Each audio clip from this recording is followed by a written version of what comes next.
Bonsoir à vous tous. Au menu cette semaine, on s'intéresse aux saucissons de Bologne.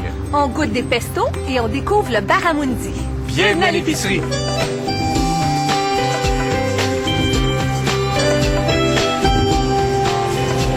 Qui ne connaît pas le saucisson de Bologne? Ah oui, le ballonné. Mais ce qu'on connaît moins, c'est ce qu'il contient.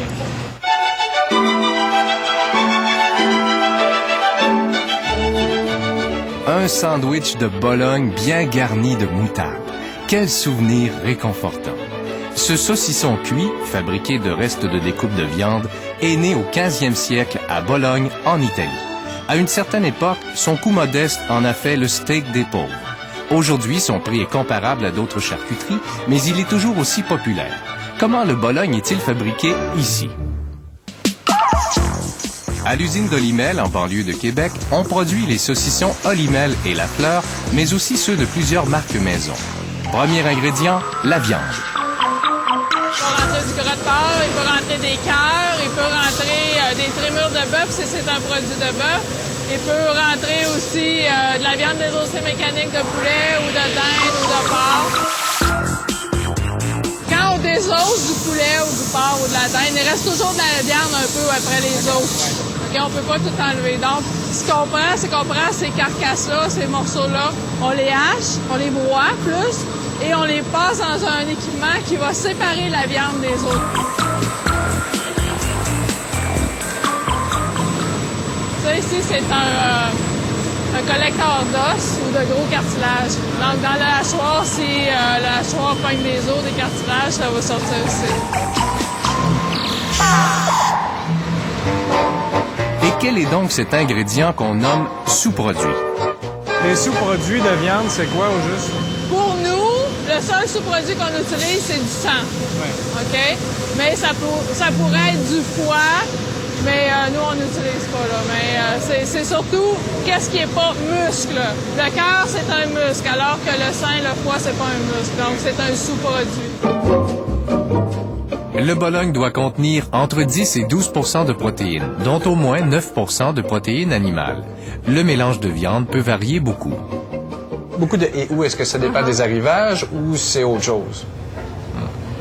Ça peut dépendre des arrivages, OK? Mais la plupart du temps, ça va être plus par rapport à une petite quantité qui peut être ajoutée dans le produit. Pour nos produits, on a des recettes quand même fixes. Sauf que on va avoir des produits qui qui vont éclater dans le fumoir ou des choses comme ça. Donc on veut pas les perdre, donc on les passe comme recyclage dans notre recette. Et c'est pour ça là, qu'on va mettre et où. C'est ça. Le Bologne peut aussi contenir de la farine et des substances laitières. On va avoir une source laitière, soit pour la couleur qu'on va avoir un produit plus pâle, ou si on va avoir une source de calcium. Ça s'en vient de plus en plus, les produits veulent avoir une source de calcium, donc on va mettre une source laitière dans le produit. Autre ingrédient qu'on retrouve dans bien des charcuteries, les nitrites, dont la fonction principale est de donner une couleur appétissante. On doit atteindre une certaine température pour que nos nitrites agissent bien au niveau de notre couleur, là. On ajoute aussi de nombreux autres ingrédients qui agissent sur la texture, le taux de protéines, la conservation ou la saveur. Parmi ceux-ci, le mélange secret d'épices qui donne au Bologne son goût caractéristique. Ça ressemble à de la saucisse à hot dog, là. C'est la même base, parce que sensiblement, c'est les mêmes ingrédients de base. Que la saucisse à hot dog, c'est un peu le même type de procédé aussi. Ah oui. Il y a une humidification qui est faite, et après ça, on le pousse dans le boyau avant la cuisson. Lors de cette étape, certains Bolognes, comme le Bologne coton, sont fumés.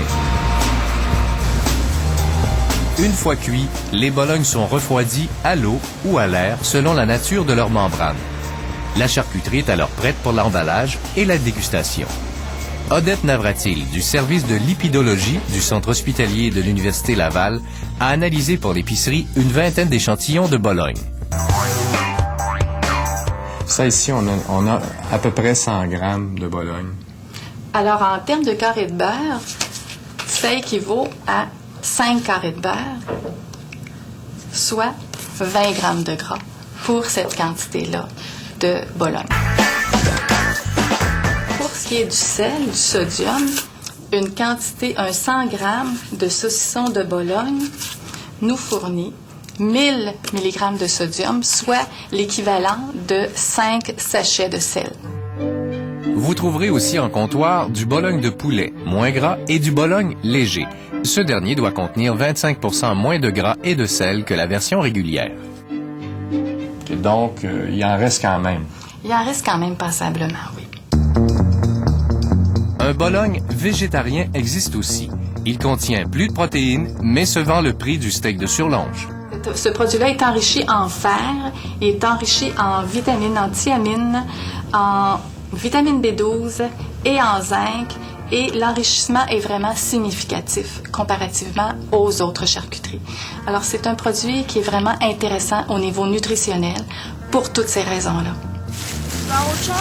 Le Bologne ne fait cependant pas l'unanimité.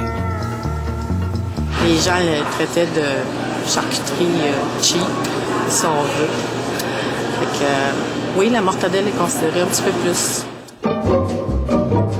Pourtant, la mortadelle industrielle est fabriquée de la même façon et souvent avec les mêmes ingrédients que le Bologne. Mais là s'arrête la comparaison. La mortadelle contient habituellement beaucoup plus de gras, le tiers de plus. Alors, on passe de 20 grammes, on avait parlé de 5 cuillerées de gras tout à l'heure, à 30. Alors, on rajoute 2 cuillerées de gras de plus, alors à 7 cuillerées pour la même quantité pour un 100 grammes de mortadelle.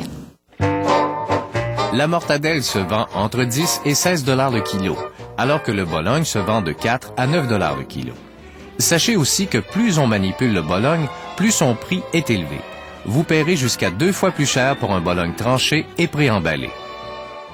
C'est pas une viande qui est très riche en protéines. Toutefois, c'est un substitut de viande. Alors, dans la mesure où on n'en mange pas à tous les jours, où c'est pas notre aliment de base, c'est un aliment qui est quand même acceptable. Pourquoi pas?